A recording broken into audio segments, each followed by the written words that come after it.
네, 오늘은 민수기 33장 강해의 두 번째 자료, 네, 광야의 요정을 회상함이라는 제목으로 같이 말씀을 나누겠습니다. 민수기 33장 5절로 14절을 우선 예, 인용한 말씀으로 같이 보도록 합니다. 이스라엘 자손이 람셋을 떠나 숫곳에 진을 치고 숫곳을 떠나 광야 끝 에담에 진을 치고 에담을 떠나 바알스본 앞 비하히롯으로 돌아가서 믹돌 앞에 진을 치고 하히롯 앞을 떠나 광야를 바라보고 바다 가운데를 지나 그랬는데 이 애굽 그 광야 사이 홍해바다를 지났다 이제 그 말이에요. 에담 광야로 사흘길을 가서 마라에 진을 치고 마라를 떠나 엘림에 이르니 엘림에는 샘물 12과 종려 70그루가 있으므로 거기에 진을 치고 엘림을 떠나 홍해가에 진을 치고 그랬는데 홍해가라는 이것은 시내 광야 쪽을 말하는 거죠. 이제 홍해가를 떠나 신광야에 진을 치고 신광야를 떠나 복가에 진을 치고 복가를 떠나 알루스에 진을 치고 지금 진치는 이런 모든 장소들은 시내반도를 말하는 거예요. 알루스를 떠나 르비딤에 진을 쳤는데 거기는 백성이 마실 물이 없었더라. 계속 49절까지 어디를 떠나서 어디에 진을 치고 어디를 떠나서 어디에 진을 치고 해서 42곳에 진을 쳤던 말씀을 민수기 33장이 기록하고 있어요. 자, 오늘 읽은 이 단락에는 출애굽한 이스라엘이 람셋은 고센 땅, 애굽의 고센 땅, 그 람셋에 거하고 있었죠. 르비딤에 이르는 노정이 기록되었고 이하에는 광야의 전 노정에서 유진 장소들이 기록되었는데 전체는 42곳을 지났다는 것이에요. 자, 이 말씀은 노아 때 하나님께 버림받은 모든 육체를 버리고 떠나셨죠. 그 하나님이 다시 자기 땅, 자기 백성에게 임하여 그 신을 부어주실 것을 암시하는 내용이 이미 구약성경에 예언이 되어 있고 그 구약성경의 예언을 이루는 과정을 지금 암시적으로 이렇게 이스라엘의 역사에 표현을 하고 있어요. 자, 그래서 출애굽한 하나님의 백성들은 이것도 아브라함과의 약속에 따른 것이죠. 창세기 15장에는 네 후손이 애굽에 내려가서 4대 만에 400년이 지나면 내가 다시 불러낼 거다. 이미 약속이 돼 있었던 말씀을 역사상에 지금 이루는 거예요. 그런데 이런 이스라엘의 역사적인 그런 사실들이라는 것은 세상 나라에서는 단순히 그때 당시 요셉을 따라서 가나안 땅의 기근을 피하기 위하여 야곱과 그 자손 70인이 애굽에 내려갔다가 먼 훗날 아브라함, 이삭, 야곱, 요셉과 12지파 하면 4대죠. 만에 이제 출애굽을 하게 되는데 이제 그런 역사적인 사실만을 세상의 역사책에서 우리 이제 저기 은상이랑 애선이랑은 아마 고등학교 세계사 책에서 배웠을 거예요. 그런 단순히 그런 역사적인 사실만을 세상 사람들은 기억하고 있지만 우리는 그런 사실들의 이면에 하나님의 영원한 언약이 어떻게 성취되는지를 보는 것이단 말이에요. 그러니까 성경과 역사를 보는 것은 관점이 다른 것이죠. 이 말은 히브리인이 사용하는 그 히브리어의 특징은 가다라는 용어는 오다라는 용어 그런 개념도 있다라는 걸 여러분을 말씀드렸어요. 예수 그리스도께서는 버렸던 자기 땅 자기 백성을 찾아오시는 면이고 하나님의 백성들은 저주 아래 있다가 복을 주러 오시는 그리스도께 가는 면이 있는 거예요. 그래서 이제 사도행전에 이제 이런 용법이 나올 때 인자가 구름을 타고 가는 것을 너희가 본 것과 같이 내가 다시 오리라 그랬죠. 그러니까 가시는 것이 곧 오시는 것이죠. 이런 개념이라는 거예요. 자, 이 말은 노아의 때 육체가 된 모든 육체들을 죄인들을 하나님이 버리고 떠나셨죠. 그리고 다시는 내가 육체와 함께 하지 않겠다. 그러면 나중에 선지자들을 통해서 말세에는 내가 모든 육체에게 내 신을 부어주러 오겠다라고 이제 예언이 또 나오게 되죠. 그러니까 이런 구약 성경의 예언들을 어떻게 이루는지를 먼저 이해를 하고 이건 구속사로 이해를 해야 되니까 그러니까 이것은 죄인된 사람들은 영생이신 그리스도께 이르는 그 노정이고 버렸던 하나님께서는 버림받은 죽은 자들인 모든 육체를 찾아오시는 노정이다. 이렇게 이해를 하셔야 돼요. 그래서 이는 창세기 15장에서 아브라함과 약속을 맺었죠. 젖과 꿀이 흐르는 가나안 땅에 혹독한 기근이 와가지고 먹을 것을 사러 애굽으로 이제 그 자식들을 내려보냈는데 거기에 와서 자기 사랑하는 아내였던 라헬이 낳은 아들인 요셉이 애굽 땅의 총리가 되어 있는 것을 아들들이 돌아와서 이제 아버지한테 얘기를 하게 됐죠.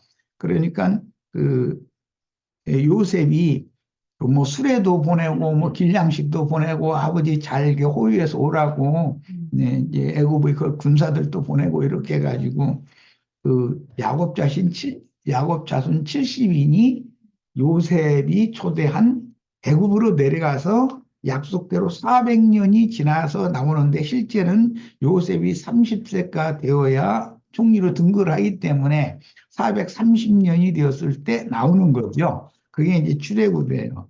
세상 나라의 역사에서는 그냥 그, 셈 자손의 그 히브리인들이 애굽의 노예로 가서 노예 생활을 하다가 출애굽을 하게 됐다. 이제 이렇게 나는 그 중학교 때 그 이제 세계사 책에서 그런 것을 이제 배웠는데 그때는 세상적으로 그렇게 역사적으로만 가르치는 그것만 알지만 우리는 그 속에는 어마어마한 영적인 의미가 감춰져 있다는 것이죠. 하나님이 세상 나라를 운영하시고 경영하시는 것은 모두가 조물주께서 조물주의 영원한 뜻을 이루기 위하여 인류 역사가 이렇게 진행이 되는 것이라는 것을 이것이 이제 영으로 깨달아서 믿어지는 사람이 이제 믿는 자인 것이죠. 그럼 불신자들은 세상 역사적인 사건으로만 보는 것이고 그런 차이를 이해를 잘 하셔야 되겠어요. 자, 천국 복음인 마태복음에서 예수님의 족보가 기록될 때 아브라함부터 시작해서 예수님에 이르는 그 족보의 계대가 42세대를 거쳐서 예수 그리스도 처녀가 낳은 아들 예수 그리스도 아브라함과 예수 그리스도의 세계라로 마태복음이 시작이 되죠. 그래가지고 아브라함부터 시작해서 42세대를 거쳐서 예수 그리스도께 이르는 노정이고 하나님 편에서 보면 하나님이 자기 땅 자기 백성의 버림받았던 모든 육체가 된 죄인들을 찾아오시는 메시아가 찾아오시는 노정이다 이게. 그러니까 하나님 편에서는 버림받은 자기 땅 자기 백성을 찾아오시는 노정이고 버림받았던 하나님의 백성들은 자신들에게 예언된 메시아에게로 나아가는 노정인 것이죠. 반대로 그러니까 광야길을 걷는 하나님의 백성들은 가나안 땅에 이르는 노정이고 하나님은 자기 백성들을 버렸던 자기 백성들을 찾아오시는 과정이다. 그런 말이에요. 이해하셨죠? 자, 천국 복음인 마태복음에서 예수님의 족보가 기록될 때 아브라함부터 예수님까지 대수를 의도적으로 3등분을 해서 14대씩 잘라가지고 그러면 42세대가 되겠죠. 42세대 만에 하나님을 상징하는 아버지 하나님을 상징하는 아브라함부터 메시아인 예수 그리스도가 오시기까지 죄인들은 하나님께 버림받은 죄인들 죽은 자들은 영생하시는 살려주는 영으로 그분의 신을 부어주러 오시는 메시아를 만나기까지 그런 과정이 42곳을 거쳐서 가나안 땅에 도달되는 것으로 예시를 한다. 그런 말이에요. 이런 관점을 알고 성경을 읽어야 되는 것이죠. 기독교계에서는 유명한 신학자들도 이런 것을 안 가르쳐요. 역사적인 사실만을 가르쳐 주죠. 뭐 힉소스 민족이라고 하는 셈의 후예들이 애굽에 내려가서 거기서 압제당하고 고난당하다가 모세라는 사람을 통해서 출애굽을 해서 뭐 이런 식으로 역사에는 그렇게만 가르친단 말이죠. 그런데 그런 역사가 말하고자 하는 역사의 이면에 있는 하나님의 선하시고 깊으신 뜻, 구속사를 우리는 지금 말씀을 통해서 가르침받고 있는 거예요. 출애굽 이후 약속의 땅인 회개하고 복음을 믿어 주합하여 한 영이 되고 주님의 마음에 연합된 구속받은 성도들의 그 영혼을 처녀의 태로 상징을 하죠. 단산에서 아이를 낳을 수 없는 그런 늙은 사라가 약속에 따라서 이삭을 낳게 되잖아요.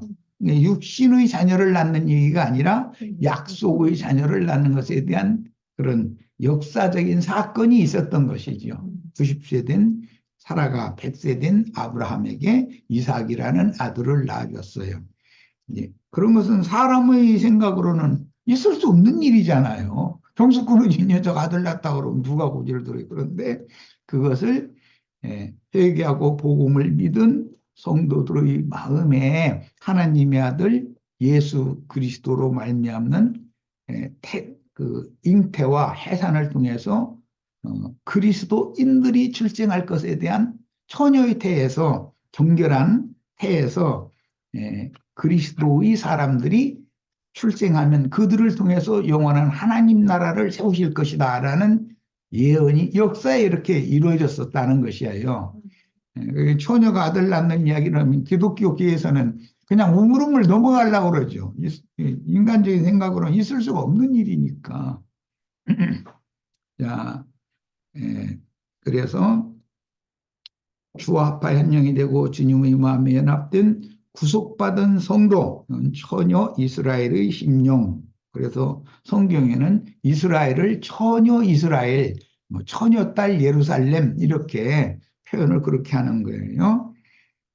의 그 거룩한 무리가 광야의 연단을 통해서 속사람이 강건해지고 전도자로 세움을 받아서 이제 전사로 세움을 받는 거죠. 두 번째 계수를 받으면 만유이신 그리스도 영생이신 주님의 영광에 이르는 과정을 암시합니다. 사람 편에서 보면 그런 거예요. 그러나 하나님 편에서 보면 버렸던 육체, 죽은 자들을 찾아오셔서 죽은 자를 살리시고 없는 것을 있는 것 같이 부르시는 아브라함에게 계시해 주신 믿음을 이루어주러 오시는 것이죠. 하나님 편에서는. 하나님 편에서는 오시는 것이고 사람 편에서는 예수를 만나러 가는 거예요. 그러니까 적과 꿀이 흐르는 땅은 예수님과 교회에 대한 상징이지만 이것은 아브라함과 사라의 그 사라의 태로, 회복된 사라의 태로 상징이 되었다. 이건 지난 시간에 말씀 나눴어요. 젖과 꿀이 흐르는 가나안 땅에 대해서 확실한 이상이 필요한 거예요. 이것이 이상이 확실해져야만 저주받은 초마늘과 처음 땅에서 떠나서 복의 하나님이 복을 주시는 새 하늘과 새 땅에 들어가서 하나님을 만나고 영광의 하나님 앞에서 영생 복락을 누리는 성경의 구속사 전체를 이해할 수가 있는 거예요. 지금 내가 서론적으로 자꾸 긴 설명을 하는 이런 이야기들을 아주 인이 쳐져야 돼. 그래서 사람들 만나면 성경을 읽을 때 그냥 검은 글씨고 하얀 건 종이고 역사적인 사실이고 무슨 윤리 도덕책이고 이런 식으로 세상교회처럼 가르칠 바에면 그냥 세상교회 생활하다가 끝내고 말할 일이지. 거기서 나와서 이런 진리추구를 할 필요가 없죠. 그다음에 약속으로 주신 기업의 후사들이 되려면 출애굽 이후 반드시 광야의 연단을 통해서, 즉 출애굽이라는 예수를 믿은 날 이후, 즉 세상에서 부름받아 나온 날 이후로는 이 세상에 사는 동안 많은 고난을 통해서 연단 과정을 반드시 거쳐야 된다는 거예요.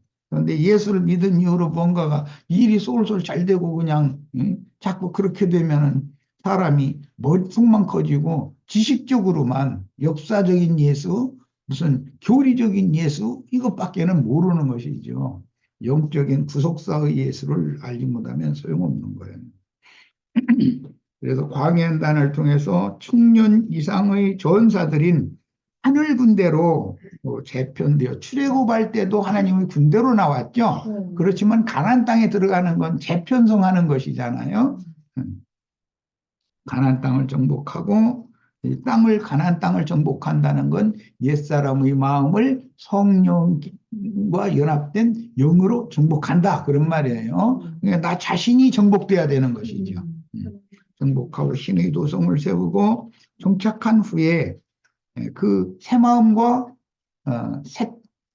새 영과 새 마음은 새 하늘과 새 땅에 대한 상징인 것이죠. 그게 젖과 꿀이는 가나안 땅인데 이것은 늙은 사라의 태가 처녀의 태로 치료를 받은 것 상징이다. 이것은 회개하고 복음을 믿음으로 받아들인 나 자신의 신앙 양심과 나 자신의 정신세계 영과 마음이 새로워지는 것을 정결한 처녀로 상징한다 이런 거예요. 하나님 편에서는 회개하고 복음을 믿은 사람들을 의롭다고 인정해 주시죠. 하나님이 의롭다고 인정해 주시는 것을 정결한 처녀라고 상징한다 이런 말이에요.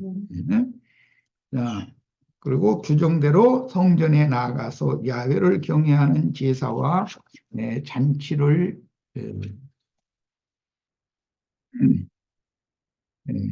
누려야 합니다. 그러니까 이스라엘이 가나안 땅에 들어가서 예루살렘 성을 건축하고 예루살렘 성에는 신전과 왕궁을 반드시 세우는 거죠.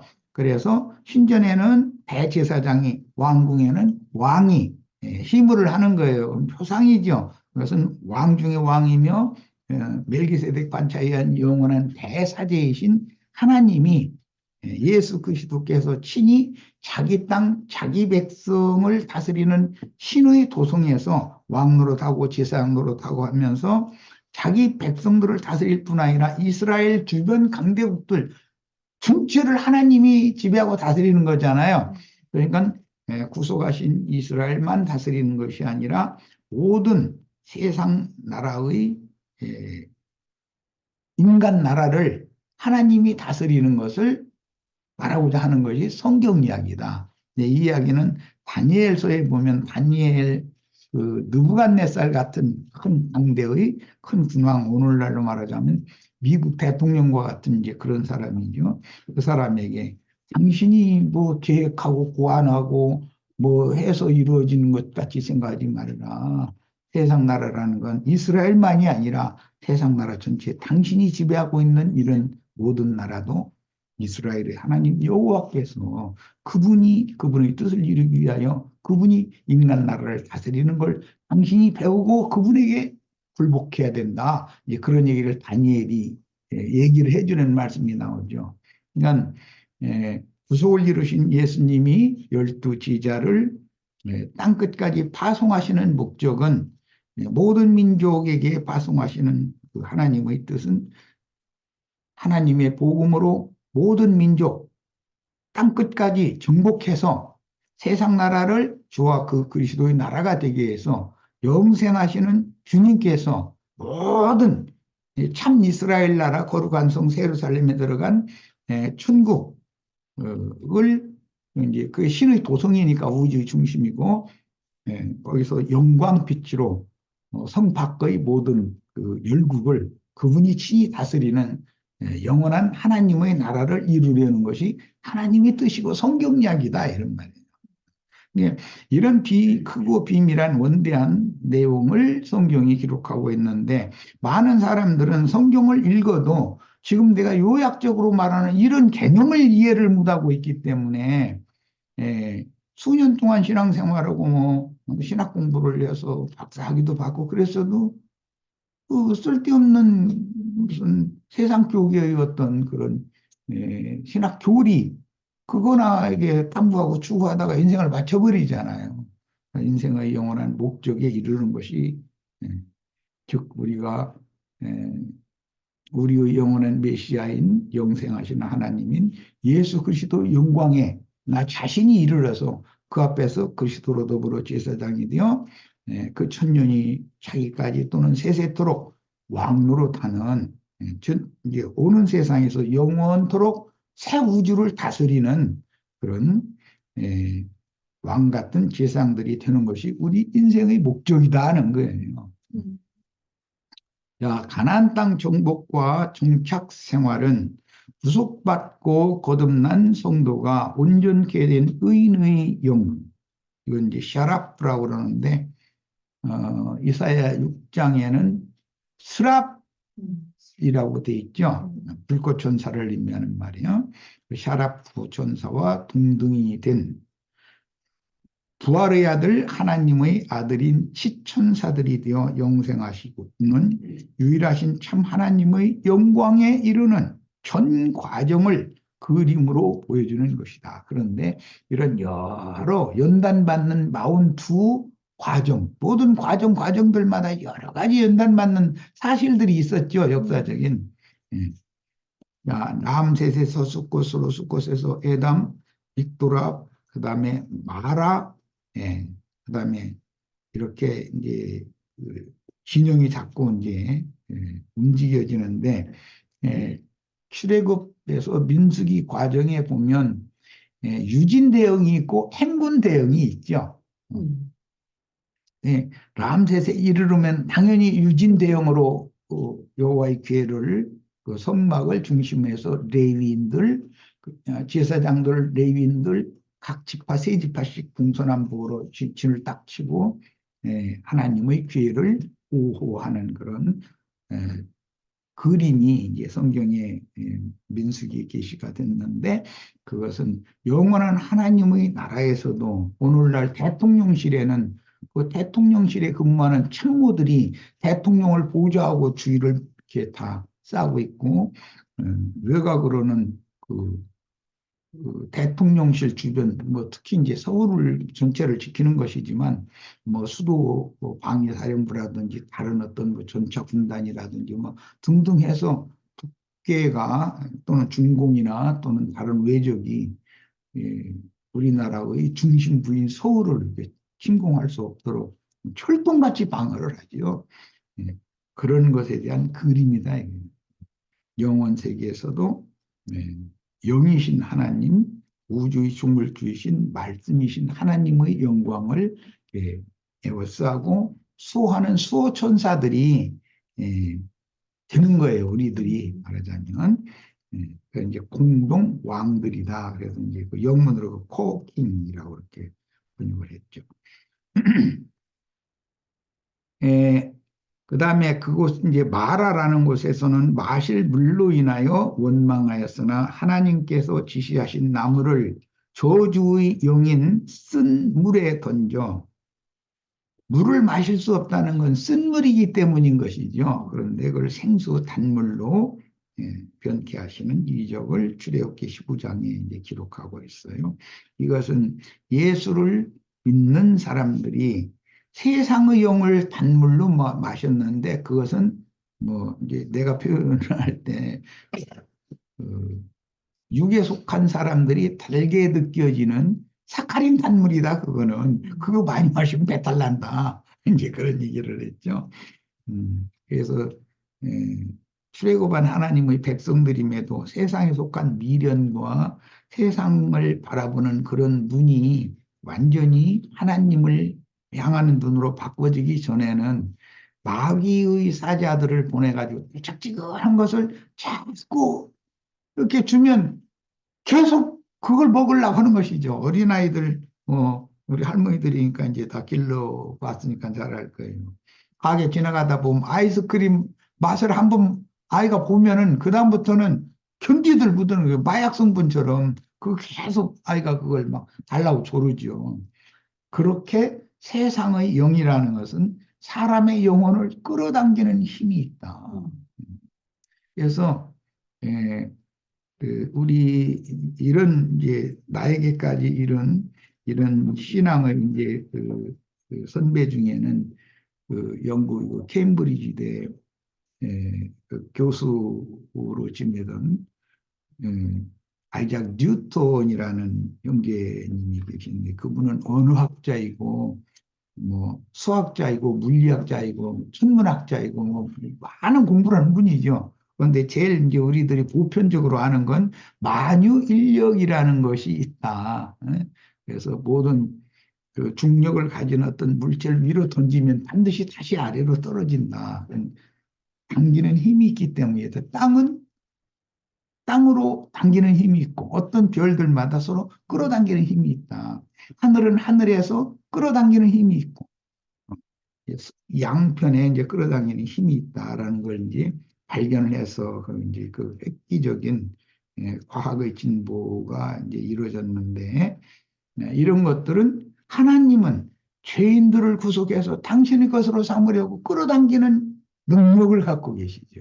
그런데 사람은 하나님을 자기 남편으로 이렇게 취하기 위하여 당기는 힘이 있는 거예요. 이런 것은 세상에서도 봐도 청년이 되면은 남자는 처녀를, 처녀는 청년을 이제 서로 바라보고 끌어당기는 힘이 있죠. 그렇게 해야 결국은 이제 부킹이 된다고 그러는데 이게 부킹 된다, 부킹 된다. 이게 만나서 결혼을 해서 한 집에 사는 이제 자녀손을 태어나게 하고 이런 것이 하나님께서나 할 수 있는 일이지 이런 일을 누가 하겠냐. 그래서 아담을 깊이 잠들게 하고 갈빗대를 꺼내서 여자를 지어가지고 아담에게로 이끌어왔다 뭐 이런 말씀하실 때 그것은 하나님과 사람 사이에는 서로 사랑이라고 하는 가장 큰 힘이 사랑이라는 힘인 것이거든요. 이것은 뭐 시간도 공간도 초월하는 거니까 사랑의 힘이라는 건 그런 사랑이신 하나님이 사람 속에 그런 영과 정신을 넣어가지고 남자는 여자를, 처녀를, 처녀는 청년을 서로 바라보고 향하고 서로 끌어당기고 이렇게 하는 것에 대한 상징이다. 그러니까 하나님과 사람은 필연적으로 만나야 되는 것이죠. 그런데 그래서 사람 속에는 영을 지어놓으셨고 하나님은 영이시기 때문에 하나님의 성령과 사람의 심령이 서로 만나면 주합하여 한 영이 되면 그 사람을 구속받은 사람이다. 마귀에게 빼앗겼던 사람을 다시 되찾는 것이죠. 이런 방식으로 이것이 구속사입니다. 자,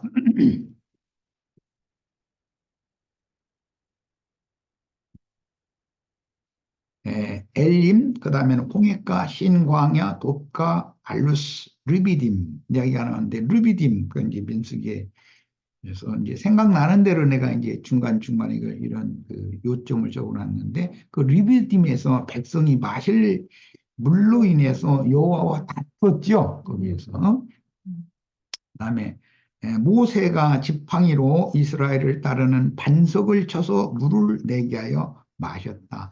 이스라엘이 그냥 가는 것이 아니죠. 인도를 왕벌이신 그리스도가 이스라엘을 광야에서 인도해서 가나안 땅까지 길잡이 노릇을 해주셨는데 고린도전서 11장 12장에 보면 이스라엘을 따르는 반석은 곧 그리스도다라고 명확하게 설명이 되어 있죠. 그러니까 이제 이런 것을 깨닫는 건 참 이것은 지혜와 계시 영이 아니면 알 수 없죠. 그런데 우리는 역사상으로는 모세가 출애굽을 할 때 예, 요셉의 해골을 어깨에 메고 출애굽을 했고 광야 끝에서 여호수아에게 요셉의 해골을 넘겨줬죠. 그래서 이제 여호수아가 가나안 땅 정복 전쟁을 했고 그다음에 가나안 땅이 정복된 다음에는 에브라임 그 요셉 지파의 에브라임에게 준 기업의 산에 요셉의 해골을 장사를 하는 것으로 신명기가 이제 끝을 맺게 되죠. 그러니까 이런 성경을 이런 중요한 어떤 요점들을 우리가 다 읽을 필요가 있어요. 네. 신약이 와서 요셉의 해골이 장사된 것이 예수님이 십자가에 못 박혀 죽임당하신 것이죠. 그것을 뭐라고 그러죠? 골고다. 그 해골이라는 뜻이에요. 예. 그게 구약 성경이 신약 성경에서 이렇게 성취가 되는 것이고 오늘날 우리들이 이생을 신실한 성도들이 이생을 떠나면 주의 품에 들어가는 것이죠. 주님이 안식하고 있는 곳에 들어가서 주 안에서 쉬다가 마지막 날 나팔 소리가 나면 무덤에서 일어난다. 이렇게 돼 있어요. 이게 성경의 어떤 흐름을 연결을 잘 할 줄 아는 지혜가 필요합니다. 자, 첫 시간 여기까지서 마칩니다. 잠시 쉬었다 이어갑니다.